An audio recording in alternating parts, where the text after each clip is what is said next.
I'm Jeannie Hunter, and I'm a minister in the Presbyterian Church USA. On September 11th, 2016, my cousin Tracy was murdered. She had divorced Dave, who she had been with for 12 or 13 years. I had officiated their wedding, which was an honor and a really special time for our family. They had 3 kids, all from previous relationships, but who were all very much their kids. About a year after the divorce, Tracy went on a date with another guy. That man posted on Facebook about what a great time he'd had. And the next morning, Dave saw the post. Dave had a handgun passed down to him from his dad and an AR-15. He put them in his car and went to Tracy's. She was in the yard with 2 of the kids. When they saw the gun, Gabby, who was 16, ran to her room and called the police. Hunter, who was 14, ran next door to do the same at the neighbor's house. Dave killed Tracy with the handgun. Then he went back to the car and got the AR-15, which he used to shoot up the house and Tracy's and Gabby's cars, and then Tracy's body. By this time, the police had arrived. He threatened to shoot them, begging them to kill him. And when they didn't, he laid down next to Tracy and killed himself.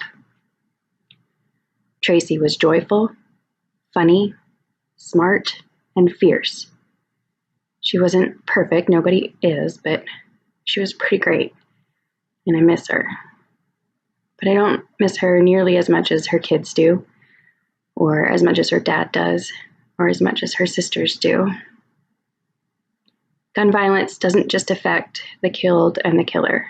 In cases of domestic violence, it's not just a private family matter, limited to just the family. Tracy was an active participant in the community. Gabby and Hunter and Kara were students at local high schools. Gun violence affects the immediate families and the extended families. It affects the immediate community, and its ramifications stretch out and affect broader communities as well. Communities of worship, of course, are affected as well. But communities of faith and worship also have an opportunity to make a positive difference. When faith leaders preach and teach, people listen.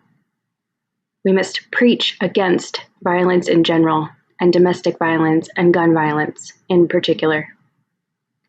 When we preach about the differences between us, we sow seeds of fear. Fear blossoms into violence. Instead, we must preach about love, unity, and hope. We are all children of the divine holy.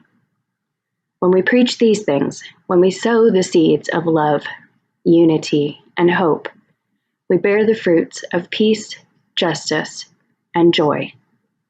May it be so. Amen.